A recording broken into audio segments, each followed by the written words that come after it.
29 August 2023 या दिवशी अंतरवाली सराटी या गावामध्ये उपोषणाला बसलेल्या मनोज जरांगे आणि त्यांच्या समर्थकांवर पोलिसांनी लाठीचार्ज केला आणि त्यानंतर खऱ्या अर्थाने मनोज जरांगे पाटील हे नाव महाराष्ट्राला समजलं। खरं तर त्यानंतरच मोठ्या प्रमाणामध्ये मनोज जरांगे पाटील यांनी महाराष्ट्रामध्ये दौरा केला आणि तिथून पुढे मराठा आरक्षण हे ओबीसीतूनच मिळालं पाहिजे यासाठी त्यांनी अट्टहास केला।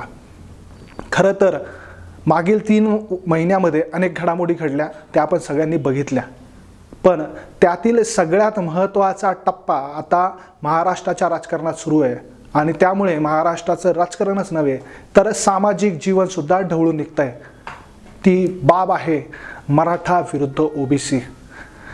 एका बाजूला छगन भुजबळ तर दुसऱ्या बाजूला मनोज जरांगे पाटील, या दोघांमध्ये मोठ्या प्रमाणात वाकयुद्ध सुरू आहे आणि याचबरोबर महाराष्ट्रामध्ये किमान सामाजिक पातळीवर नसलं तरी राजकीय पातळीवर मराठा विरुद्ध ओबीसी हा संघर्ष बघायला मिळू शकतो। याचंच पहिलं पाऊल टाकलं ते मनोज जरांगे पाटील यांनी। छगन भुजबळ यांच्यावर टीका करताना ते म्हणाले की तू येवल्यातून निवडून कसा येतो तेच मी बघतो, असा थेट इशारा दिल्यानंतर अंबड तालुक्यामध्ये झालेल्या ओबीसी मेळाव्यात ओबीसी नेत्यांनी सांगितलं की तुम्ही आमचा एक भुजबळ पाडाल तर आम्ही तुमचे 160 पाडू। आणि तिथून पुढे खऱ्या अर्थाने महाराष्ट्रातील 288 मतदारसंघामध्ये प्रत्येक मतदारसंघातलं गणित काय आहे, नेमकं इक्वेशन काय आहे, कुठल्या जातीचा टक्का किती आहे याबाबत चर्चा व्हायला सुरुवात झाली आहे। नाशिक जिल्ह्यामध्ये नव्हे तर महाराष्ट्रामध्ये चर्चा आहे ती येवला मतदारसंघाची। येवला मतदारसंघ खऱ्या अर्थाने केंद्रस्थानी आला आहे।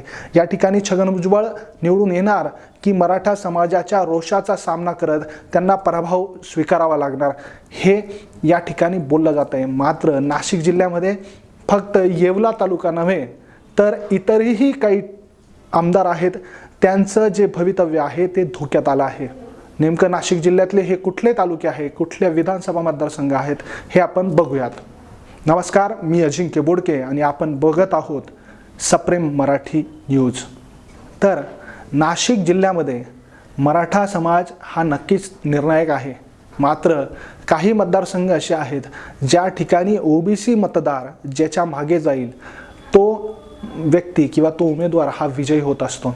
असाच एक मतदारसंघ आहे आणि ज्या ठिकाणी ओबीसी मतदार हा खूपच निर्णायक आहे आणि तो मतदारसंघ आहे डॉक्टर राहुल आहेर आमदार असलेला चांदवड देवळा मतदारसंघ।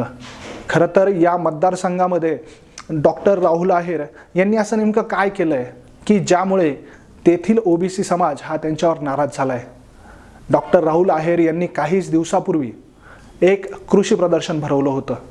चांदवड तालुक्यामध्ये भव्य दिव्य प्रमाणात ते कृषी प्रदर्शन भरवण्यात आलं। या कृषी प्रदर्शनाचं पूर्ण मतदारसंघामध्ये पोस्टर लावून जोरदार जाहिरातबाजी करण्यात आली।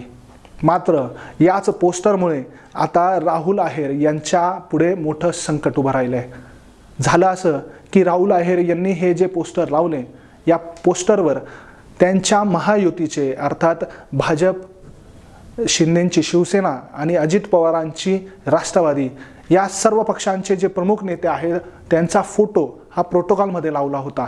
मात्र नाशिक जिल्ह्यातीलच दिग्गज नेते असलेले छगन भुजबळ यांचा फोटो त्या पोस्टरवर टाकणं राहुल आहेर यांनी मराठा समाजाच्या रोषामुळे टाळलं।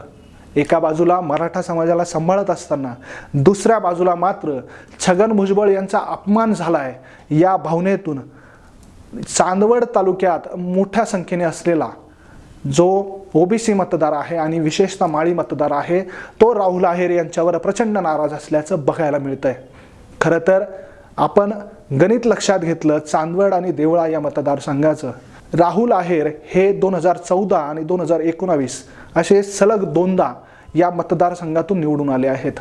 मात्र डॉक्टर राहुल आहेर यांच्या विजयामागे सगळ्यात मोठं कारण जे आहे ते म्हणजे ते स्वतः स्थानिक देवळ्याचे आहेत। देवळ्याचं मतदान हे 2 तालुके आहेत, त्यामध्ये देवळा आणि चांदवड आहे। देवळा तालुक्याच्या मतदानाचा संख्या जी आहे ती चांदवडपेक्षा अधिक आहे। एकतर ते देवळ्याचे असल्यामुळे त्यांना त्याचा फायदा मिळतो, तर दुसरीकडे चांदवड मतदारसंघामध्ये असलेला जो भारतीय जनता पार्टीचा जो कोर मतदार आहे, जो ओबीसी मतदार आहे, तोही मोठ्या प्रमाणात राहुल आहेर यांना मतदान करत असतो. आणि त्याचाच रिझल्ट म्हणून मागच्या 2019च्या निवडणुकीमध्ये राहुल आहेर यांनी 1 लाखाहून अधिक मतदान घेतलेलं होतं. खरं तर एकूणच तिथलं चांदवड देवळा मतदारसंघातलं सामाजिक स्वरूप जर बघितलं तर त्या ठिकाणी ओबीसी मतदार ज्यावेळी कोतवाल किंवा अन्य कुठलेही उमेदवार उभे असतील आणि 2 मराठा उमेदवार उभे असतील, त्या 2 मराठा उमेदवारांमध्ये मराठा समाजाचे जी मतं आहेत ती विभागली जातात आणि ओबीसी समाज ज्याच्या मागे उभा राहतो त्या उमेदवाराला त्या ठिकाणी लीड मिळतं आणि तिथून पुढे त्याचा प्रवास हा सुखकर होतो असं म्हटलं जातं. खरं तर एका बाजूला मराठा समाजाच्या रोषामुळे ओबीसी नेते किंवा ओबीसी आमदार हे संकटात आले आहेत की काय, त्यांच्या पुढचं आव्हान मोठं तयार झालंय की काय, छगन भुजबळ निवडून येतील की पडतील असं सगळं स्वरूप निर्माण झालंय. पण तेच दुसऱ्या बाजूला जर मराठा समाजाला खुश करण्यासाठी ओबीसी नेते किंवा ओबीसींच्या भावना दुखावल्या तर ओबीसी देखील मराठा समाजाचे जे आमदार आहेत त्यांच्यावर नाराज होऊ शकतात आणि त्यातून या आमदारांचं गणित बिघडू शकतं हे यातून दिसून येत आहे. नक्कीच 2 टर्म झाल्यानंतर राहुल आहेर यांच्याबद्दल एका प्रकारची अँटी इन्कम्बन्सी ह्या मतदारसंघात दिसून येते. दुसरीकडे शेतकऱ्यांचा प्रश्न, गारपीट यामुळे शेतकरी त्रस्त आहेत. तर 2019साठी थेट अपक्ष निवडून आलेले शिरीष कुमार कोतवाल हे देखील आता जोरदार तयारी करतायत. तर तिसरीकडे छगन भुजबळ यांचेच पुतणे आणि नाशिकचे माजी खासदार समीर भुजबळ यांनी देखील चांदवड देवळा मतदारसंघावर लक्ष केंद्रित केलंय. अशा वेळी राहुल आहेर यांची डोकेदुखी येणाऱ्या काळात नक्की वाढताना दिसून येऊ शकते. व्हिडिओ संपूर्ण बघितल्याबद्दल धन्यवाद. आपल्या प्रतिक्रिया कमेंट बॉक्समध्ये कळवा.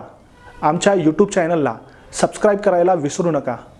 तसेच फेसबुक, इंस्टाग्राम, ट्विटरच्या माध्यमातून आमच्याशी जोडले जा. धन्यवाद.